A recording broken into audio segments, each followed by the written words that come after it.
जी गुरुजी, आपसे जानना चाहेंगे कि अभी जैसे कि सीबीएसई के पाठ्यक्रम में जो है श्रीमद् भागवत गीता का को सम्मिलित किया है छठे विषय के रूप में, जो सनातनी छात्र हैं उनके लिए आप क्या बताएंगे इस बारे में? नमस्कार। सबसे पहले जय श्री राम। अभी भारत सरकार द्वारा सीबीएसई पाठ्यक्रम में भगवत गीता को 11वीं क्लास से पाठ्यक्रम में शामिल किया गया है। यह बहुत ही स्वागत योग्य है। शिक्षा के साथ साथ सभी, चाहे वो किसी भी समुदाय से जुड़े हो, उनको अध्यात्म और शिक्षा दोनों के साथ दोनों का ज्ञान उनको प्राप्त होगा। यदि ये बहुत पहले हो जाना चाहिए था हमारे सरकार के द्वारा, जहाँ एक और जहाँ शिक्षा को हम सर्वांगीण विकास का माध्यम मानते हैं, तो वहीं हमारे जो धार्मिक जो हमारे धार्मिक ग्रंथ हैं, इनको भी पाठ्यक्रम में बहुत पहले ही शामिल हो जाना चाहिए था। परंतु जैसे कि सरकार ने एक फैसला लिया और भागवत गीता को 11वीं क्लास से सीबीएसई में शामिल किया, यह बहुत ही सराहनीय कार्य है। साथ साथ इससे बच्चों को आध्यात्मिक और शैक्षिक दोनों ही ज्ञान प्राप्त होंगे।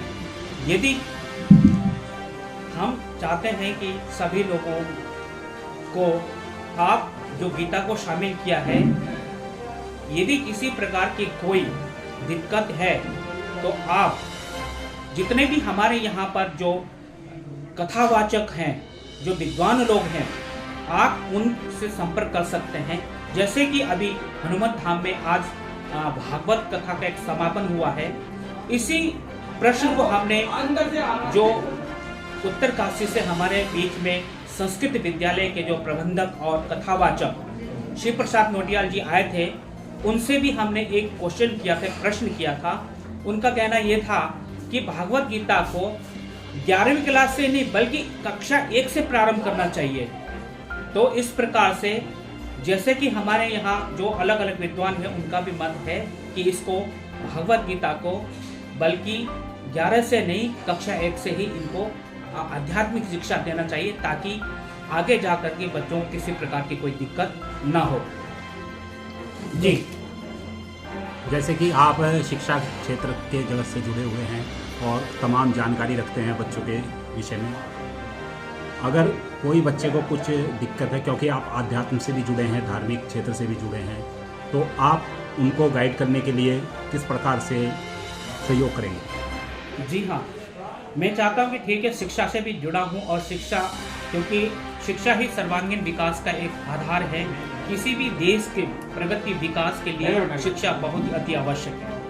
यदि भागवत गीता को अभी जो कक्षा 11 में शामिल किया गया है, पहले बात तो आप किसी प्रकार से इसको कोई कठिन विषय ना माने, क्योंकि साधारण विषय हैं। जिस तरह से हमने गणित, विज्ञान, सामाजिक विज्ञान, अन्य विषयों का अध्ययन किया है, उसी प्रकार ये भी एक विषय है। यदि किसी छात्र को या किसी भी बच्चे को कहीं पर भी कोई दिक्कत आती है, तो हमारे जो जितने भी यहाँ पर जो कथावाचक हैं, विद्वानगण हैं, आप उनसे इस विषय में भागवत के जो ज्ञाता हैं, उनसे आप जानकारी ले सकते हैं। क्या सनातन छात्रों के अतिरिक्त अन्य समुदाय, अन्य धर्म के छात्र भी इसको ग्रहण कर सकते हैं? जी हाँ, शिक्षा भारत सरकार ने इस विषय को, यदि अन्य जो, जैसे आपने कहा कि अन्य धर्म से जुड़े हुए लोग हैं, उनके लिए ऑप्शनल विषय दिया गया है। ये उनके लिए भगवत गीता के जगह उनके जो धर्म से संबंधित है, उन विषयों को वो बच्चे ले सकते हैं।